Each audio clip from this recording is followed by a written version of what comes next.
The Concord was the biggest resort in the Borscht Belt. Over 1,000 rooms, a dining hall that could feed 5,000 people at Passover, and a golf course so punishing that guests just called it the Monster. Barbra Streisand played its stage. Families booked the same week every single summer for 60 years straight. Then it closed almost overnight. And the real reason wasn't money. It was who stopped showing up and why they were never coming back. To understand how a place that big could vanish that fast, you have to go back to a barber from the Lower East Side named Arthur Winterick. Winterick wasn't a hotel man. He made his fortune bottling a bright green hair tonic called Jerris, the kind of product that turned a Russian immigrant into a millionaire almost by accident. In 1935, he took over a small, failing hotel called the Ideal House, up near a lake in Sullivan County, New York, called Kiamesha. 2 years later, he reopened it under a new name, the Concord. Here's why that location mattered. Kiamesha Lake sat about 90 miles from New York City, close enough for a weekend drive, far enough to feel like a real escape. And it was already inside a region that had a name of its own, the Borscht Belt. That name existed for a specific, uncomfortable reason. For decades, plenty of the nicer American resorts simply would not take Jewish guests. Signs advertised restricted clientele. Brochures used softer language that meant exactly the same thing. So Jewish families built their own version, up in the Catskills, and made it bigger, louder, and more luxurious than anything that had shut them out. In one of the odder twists of the era, a hotel that had once turned Jewish guests away in nearby Liberty, New York, was eventually bought out and folded into the resort empire run by the Grossinger family, the Concord's biggest rival. The whole region, in other words, was built on exclusion. And that detail matters more than it seems, because it means the Concord's entire customer base existed for one specific reason. Take that reason away, and there was nothing structural left underneath it. Nobody was thinking about that yet, though. They were too busy building something enormous. By the 1930s and 40s, the Concord was already becoming something more than a hotel. Winterick hired an entertainment director named Phil Greenwald in 1935, and Greenwald spent the next several decades booking the kind of talent that made the Concord's name mean something on its own, no explanation needed. A conductor named Shalom Secunda ran the music program for 28 years. By 1950, the resort was advertising itself as the all-year, all-sports resort. Not a summer bungalow with a pool, but a full, self-contained world you never had to leave. Tennis, golf, skiing, ice skating, nightclubs, kosher dining rooms the size of ballrooms. For a Jewish family from Brooklyn or the Bronx, there was nowhere else in America offering that exact combination of luxury and belonging in one place. That's the part people forget when they only remember the collapse. For a very long stretch, this place wasn't just a vacation. It was the reward for making it in America. By the 1960s, the Concord wasn't just big, it was almost absurd in scale. And that's not an exaggeration, it's just what the numbers looked like. Depending on which account you read, the hotel had somewhere between 1,200 and over 1,500 rooms. The main dining hall alone could seat 3,000 people. And during Passover, when families packed the place for the holiday, it stretched to feed as many as 5,000 at once, an entire small town sitting down to eat under one roof, waiters moving in a choreographed rush between tables. There were 40 tennis courts, 45 holes of golf, a 1,000,000-gallon outdoor pool plus a separate indoor pool for the winter months, a ski slope, an indoor ice rink. The Concord even had its own gas station because guests weren't really expected to leave the property at all once they'd checked in. And then there was the golf course everyone still talks about. In 1963, the Concord opened a new championship course designed by engineer Joe Finger, with input from pros Jimmy Demaret and Jackie Burke Jr. The owner at the time reportedly wanted the most difficult course in the country, full stop, nothing less. What they built stretched to roughly 7,600 yards, one of the longest and hardest layouts in the world at the time it opened. Guests started calling it the Monster, and the nickname stuck so well that it would end up outliving almost everything else on the property, including the hotel itself. It hosted the LPGA Concord Open in 1968. It became one of the specific reasons people booked this resort instead of any other one in the region, a bragging right you could put on a scorecard. The entertainment matched the scale of everything else. Barbra Streisand performed there in 1963. Judy Garland, Milton Berle, Sammy Davis Jr., and Buddy Hackett all worked that same stage over the years, in a room built to hold thousands of people at once, under one roof. This wasn't a resort people visited once and moved on from. Families came back the same week every summer, sometimes for generations, the way other families return to the same lake house or the same church camp without ever really questioning why they do it. Kids learned to swim in that pool. Parents met their spouses at a Concord mixer. Teenagers had their first summer romances by that golf course. Over time, the Concord became less like a hotel and more like a piece of shared memory that an entire community kept renewing, one August at a time, decade after decade. But here's the part that got buried underneath all that success. The Concord wasn't just popular with one specific group of people. It was almost entirely dependent on them. An aging, New York area Jewish clientele who had nowhere else this good to go, booking the same weeks year after year, in a business that only really ran hot for a few months out of every 12. That's a fragile foundation to build a 1,500-room hotel on top of, even if nobody wanted to say it out loud while the parking lot was full and the dining hall was packed to capacity every single night. And there were already small cracks showing, if you knew where to look. Jet travel was getting cheaper by the year, which meant the same families who once had no lavish option, besides the Catskills, could now fly to Miami or the Caribbean or Las Vegas for about the same price as a week at the Concord. The physical plant itself, all those pools, courts, ballrooms, and dining halls needed constant, expensive upkeep. And it was aging fast the way anything built in the 1930s and expanded piece by piece for decades eventually does. Attractions that had felt cutting edge in 1955 started to feel dated by 1975. Seasonal union labor was costly to staff up and wind down every single year. In 1970, a labor strike actually shut the entire hotel down and turned away roughly 2,000 guests in the middle of the summer season. None of these things were fatal on their own. Together they were a warning that nobody was reading yet because the resort still looked completely unstoppable from the outside. But the exact thing that had built the Concord in the first place was already starting to quietly disappear. That disappearing act had a specific date attached to it. 1964. That's the year the Civil Rights Act effectively ended the kind of resort discrimination that had created the Borscht Belt to begin with. Almost overnight, on paper at least, the exact demographic the Concord depended on had every other resort in America suddenly open to them. The captive market that built this place was no longer captive, and it would only take a couple of decades for that shift to fully show up in the numbers. At the same time, something quieter was happening inside Jewish American families themselves.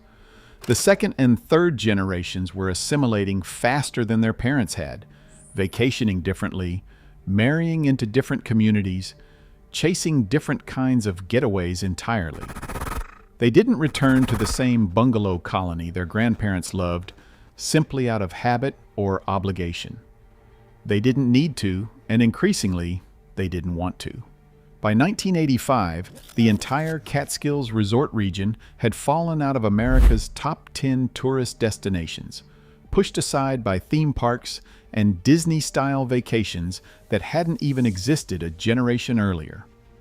In 1986, the Concord's biggest rival, Grossinger's, closed for good, its own dining halls and ballrooms going dark for the last time. The Concord was now one of the last true giants left standing in the entire region, increasingly alone, increasingly exposed, still enormous, but with fewer and fewer reasons for anyone new to walk through its doors for the first time. So ownership did what a lot of struggling resorts eventually do once the old business model stops working. They bet the entire future on a rescue plan bigger than themselves. Legalized casino gambling in the Catskills. If New York State approved it, the argument went, the whole region could be reborn, and the Concord, sitting on some of the most recognizable land in the Borscht Belt, would be perfectly positioned to win big. It sounded like salvation. Local officials, business owners, and the resort's own leadership all leaned into the idea publicly, talking about it less like a possibility and more like a plan already in motion, a done deal waiting on a signature. In January of 1997, the state legislature in Albany rejected it outright. One of the resort's own owners later called that vote, flatly, the final blow. A month after that vote, in February 1997, the Concord filed for Chapter 11 bankruptcy, with debts reported at more than $9.5 million. Sullivan County itself, owed millions in unpaid property and room taxes, was the largest single creditor in the entire case. Think about what that actually means. This wasn't a company quietly struggling behind closed doors somewhere. This was a hotel that owed money to the very county government it operated inside of. A landlord who couldn't pay its own town. For a while, there was still a version of hope left. During the bankruptcy proceedings, an outside financial firm put together what was publicly described as an ambitious restructuring plan, the kind of announcement designed to buy a business time and give employees, guests, and creditors a reason to believe it could still turn around. For a moment, it genuinely looked like it might work. It wasn't enough. After roughly 18 months in bankruptcy, the restructuring collapsed anyway, and in November of 1998, the Concord shut its doors for good. A terse press release from the firm handling the case announced the closure to the public, with none of the fanfare that had once accompanied a Streisand booking. One newspaper account at the time didn't describe it as just the end of a hotel. It called it the eclipse of an era, and for the people who had spent their childhoods there, that phrase probably felt exactly right. Even then, the story wasn't quite finished. In January of 1999, the property went up for foreclosure auction and sold for roughly $10.25 million, a fraction of what it once would have taken to build, to a partnership fronted by a buyer named Joseph Murphy, with a developer named Louis Capelli involved as a silent partner. New ownership, new promises, redevelopment renderings on paper, showing hotel towers and entertainment complexes rising where the old building stood. That sounded, once again, like a rescue. It wasn't. What followed instead was years of stalled construction, shifting business partners, and legal disputes over who actually controlled the land and what would eventually get built on it. Plans got announced, then quietly shelved. Partners came in, then got bought out or pushed aside. The buildings that had once fed 5,000 people every Passover just sat there, locked and empty, while lawyers and developers argued over paperwork nobody outside the courtroom ever saw. The false starts kept stacking up for the better part of a decade. In 2010, a legal settlement carved the property in two, splitting it between different companies entirely. In 2011, another developer partnered on yet another casino proposal, announced with the same confident language as every plan before it. none of it broke ground the way the press releases promised. It wasn't until 2014 that New York State's Gaming Board actually selected a real, funded casino project for the site. And even then, construction and licensing took years more before anything opened to the public. And that's really the shape of the Concord's collapse once you step back from it. It wasn't one bad decision or one bankruptcy filing or one failed vote in Albany. It was the slow, decades-long removal of the exact conditions that had made the place necessary in the first place, followed by one rescue plan after another that looked promising on paper and produced almost nothing in practice. Each time, the hope was real. Each time, it wasn't enough. While the paperwork dragged on for years, the buildings themselves began to rot from the inside out. For roughly a decade after 1998, the Concord sat abandoned, pools drained down to cracked, stained concrete, ballrooms stripped bare of anything worth carrying out, the fairways of the monster slowly disappearing under weeds and saplings. Hallways that once smelled like brisket and cigar smoke went quiet, except for dripping water, pigeons, and the occasional trespasser. A woman named Marissa Scheinfeld, who had grown up in Kiamesha Lake and worked as a lifeguard at the Concord as a teenager, eventually came back years later with a camera and photographed what remained of the place she remembered from childhood. Her images became a book called The Borscht Belt, revisiting the remains of America's Jewish vacation land. And the ruins she documented turned the old resort into something else entirely, a pilgrimage site for urban explorers who had never once set foot there while it was open. Before demolition crews finally moved in, the abandoned buildings were even put to one last practical use. New York fire departments ran live training burns and disaster response drills on the heavy concrete structures, treating a place that once hosted Barbra Streisand as a controlled disaster zone for first responders to practice on. The main buildings finally came down in 2008, the last of them collapsing that July. What was once the largest resort in the Borscht Belt was, for a while, just an empty lot next to a quiet lake. Then the land changed shape completely, in a way that almost feels like a punchline. After more failed partnerships and more stalled plans, a company called Empire Resorts, backed by the Malaysian gaming giant Genting, finally built what the Concord's own owners had bet everything on decades earlier and lost. In February of 2018, a $1.2 billion casino called Resorts World Catskills opened on that same ground, with Jerry Seinfeld headlining the grand opening celebration. Sit with that for a second. The casino gamble that helped kill the Concord back in 1997 is the exact same kind of project standing on its land today. The rescue plan the resort had bet its entire survival on eventually happened. It just happened for somebody else, 20 years too late to save the hotel that actually needed it. Not everything from the old Concord disappeared, though. The monster golf course, which had kept limping along under different management even after the main hotel closed, finally shut down entirely in 2015. In 2023, it reopened after a multi-million-dollar redesign by golf architect Rhys Jones. The same demanding layout, rebuilt and modernized, still carrying the old nickname that guests gave it back in the 1960s. It's the one piece of the original Concord's identity still standing on that land, still drawing golfers who tee off with no idea that a dining hall built to feed 5,000 people once stood just a few hundred yards behind them. There's no trace of the original hotel itself anymore. No lobby, no dining hall, no ballroom where Streisand once performed for a packed room of families in their best clothes. In their place, a casino floor, a hotel tower, and an indoor water park, all built for a very different kind of guest than the ones who used to book the same week every August, generation after generation.